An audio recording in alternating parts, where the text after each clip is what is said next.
Hi, Hello, welcome. thank you. Nice to have you with us. How are you doing? I'm very good. How are you? Well, I'm fine. Absolutely fine. Well, it was a real nice pitch from you, I must say, and I hope we will get some questions here in the chat. But in the meantime, what would you say are the biggest challenges for you for the moment? So, yeah, the 60-second pitch was very short to let know what our company does. So, basically, D-Tonic, we specialize in spatial temporal big data. So, data that has both time series and location information. And here in Korea, of course, everywhere we're struggling with COVID-19 currently. But here in Korea, we have been very lucky to be invited into our South Korean government's contact tracing system development process. So in Yeah, February, we had our first big outbreak of COVID-19. And then we, as we were part of other smart city projects here in Korea, then we and three other companies, we stepped out and made a small consortium, and we developed the contact tracing system for Korean government. So with our contact tracing system now, the government is able to um, track retroactively confirmed patients' movements from the last 2 weeks. So this is one of the reasons why here in Korea we have been able to maintain very open society while keeping infection rates low. So I would say COVID-19 has been one of our biggest struggles because we really strive going global and meeting global clients, as well as, well, of course, even domestically traveling around. So it's been very difficult to do everything online. However, on the other hand, it has provided us a very great opportunity to showcase our GeoHiker engine, how fastly it can be implemented into new systems. For example, this contact tracing system, we developed it in under 3 weeks from zero to being deployed on the national level. yeah, I understand. But and I mean, on the same time, as you say, I mean, with the Mm. COVID pandemic, of course, you cannot travel and anything like that. But I Yes. mean, it's the same for everyone. So in that sense, it's quite good that I mean, everyone are stuck in front of the computer basically. Yes. And if we look tomorrow, I guess you will have some matchmaking meetings then with some corporations from all over the world, or? Yes, we are scheduled to have three meetings with Swedish companies. So Okay. that's very interesting for us. Yeah, I So see. we concentrate mostly on smart city and mobility sectors because those are the sectors where data is created in a rapid and very huge quantities. So we were very happy to meet, for example, with Volvo tomorrow Ah, and really? Scania. Yeah, Yes. that's fun. For you, those of you who are in the session here, if you have any questions to Nora, write them in the chat so we will see them, both of us, and she will answer them immediately. But in the meantime, if we look, how many are you in your startup for the moment? How many are So you employees? yeah, so we are a spin-off company from Hyundai Motor Company, and we spun off in 2014. And currently, we're 35 full-time employees, 80% of being engineers. So very technology heavy, and Yeah. starting to move away from the very small startup phase. So we're currently Series A stage. So we're raising currently Series A one round of funding of 3.5 million US dollars. Okay. And would you say it's more difficult to raise funding in these pandemic times than before, or? Oh, definitely. It has been it's been quite interesting because even though we started our round before the pandemic was even here, then when we were in final rounds with a couple investors, they froze everything because they did not see really the pathway through the pandemic yet. So then we had to kind of scrap our plans and start from square one again. So Yeah. it's been quite interesting. Yeah, I understand that. Definitely understand that. Well, have you been following? Did you follow the program yesterday as well? The AI Sweden talks. Well, we're here, and since we're here in South Korea, our time difference is quite Yeah. drastic. So I tried to watch some of the earlier sessions, but Yeah. then later on I could not follow. No, I understand that. I mean, it's middle in the night for you for the moment, I guess. Yes, 11 o'clock, yeah. Yeah. But was it anything in the show that you found really interesting, or did you have any key takeaways from it?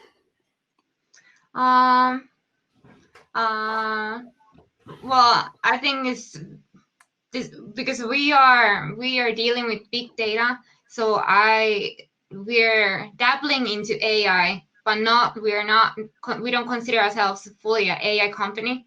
So it's been very interesting just to learn more about the state of about other companies and just the ecosystem. Yeah. I understand exactly what you mean. See here if no questions yet. You don't have any questions out there, but I mean, if you collect a lot of data,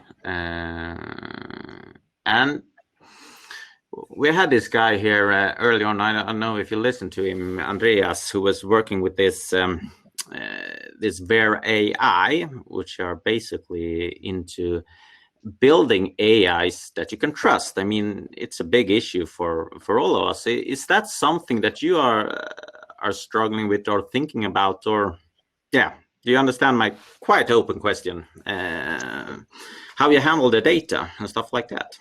Yeah, so I would have to clarify that we don't actually handle any of the data ourselves.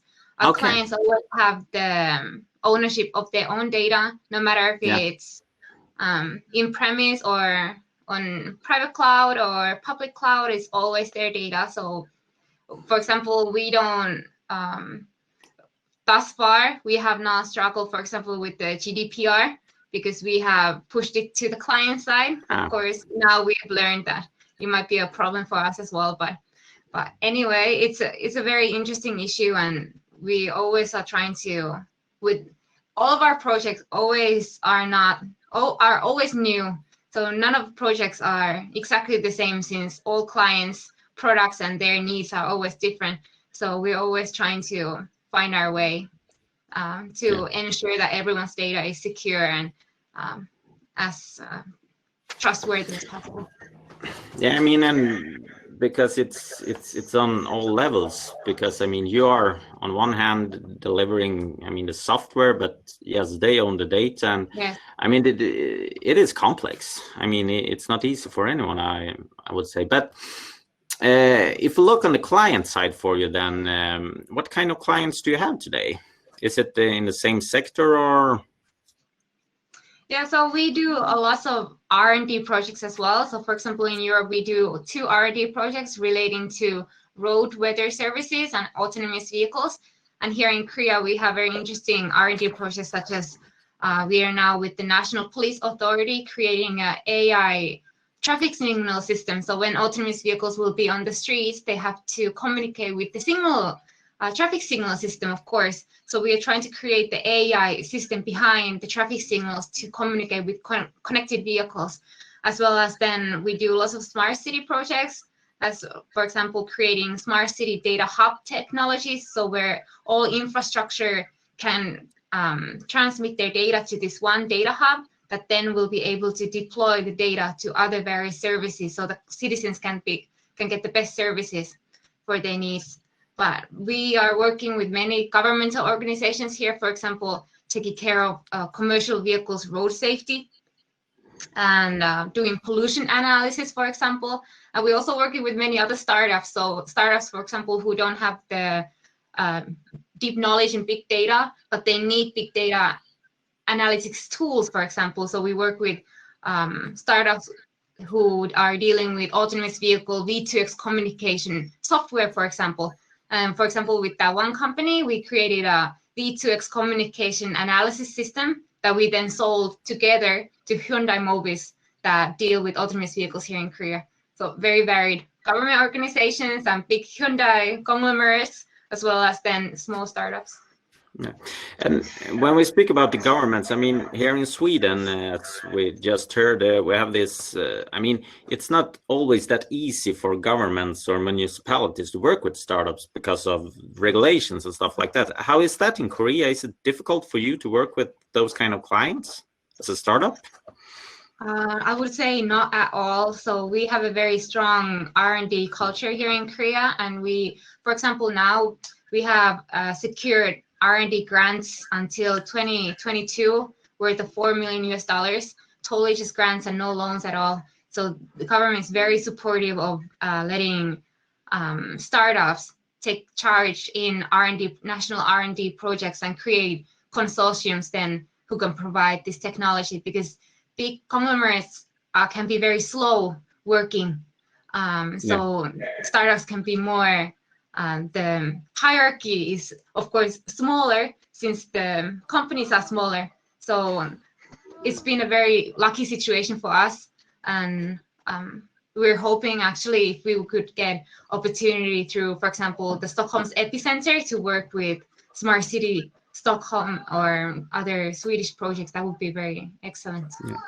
Well, that's really great to hear, I have to say. And would you say it's the same? Well, yeah, now we got a question here. Do you see it as well? Collaboration process with Yatam. I don't think I've ever heard of Yatam before, but we do have two Eureka projects in Europe. So one is with related to autonomous vehicles, and one is a Celtic Next project, Celtic Next cluster project that is dealing with road weather services. And details about those can be found on the Eureka website as well. Right. But no, we don't have any Latin America projects going on yet. But South Korea and Latin America have very close diplomatic relationships. So we are actually also taking part of one Latin America pitching event that takes place early next month here in Korea. Well, do you have any other questions from the crowd?